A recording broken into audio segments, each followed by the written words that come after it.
Huling nakaranas ng panggigipit ang mga barko ng Pilipinas mula sa mga barko ng China Coast Guard sa karagatang sakop ng Pag-asa Island sa West Philippine Sea. Ayon sa Philippine Coast Guard at National Security Council, binuntutan ng mga barko ng China Coast Guard ang Chinese militia vessel, ang tatlong barko ng Bureau of Fisheries and Aquatic Resources na nagbabantay sa mga mangingisda sa Pag-asa Island. Makalipas ang isang oras ay binomba ng water cannon ng isa sa mga barko ng China ang BRP Datu Pagbuwaya at binangga rin ang likurang bahagi nito.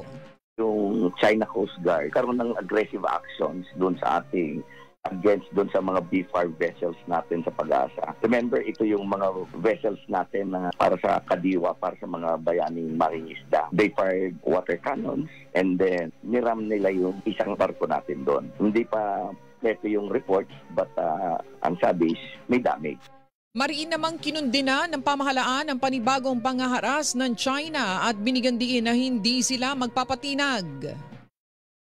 We will remain standing on our ground. Hindi tayo magpapaalarma sa kanilang aggressive actions. Kinukundina natin itong mga ginagawa nila. This will not deter us from fulfilling our commitment to the Filipino people. Yan ang tinig ni Cornelio Valencia Jr., Assistant Director General ng National Security Council. Samantala, sinabi naman ng China na iligal umanong nanghimasok ang Pilipinas sa kanilang teritoryo at naaayon umano sa batas ang ginawa ng China Coast Guard. Mariin namang kinundina ng Amerika ang paggamit ng China ng water cannon at pagbangga sa isang barko ng Pilipinas. Ayon kay U.S. Ambassador to the Philippines Mary Kay Carlson, ang agresibong aksyon ng China ay labag sa international law.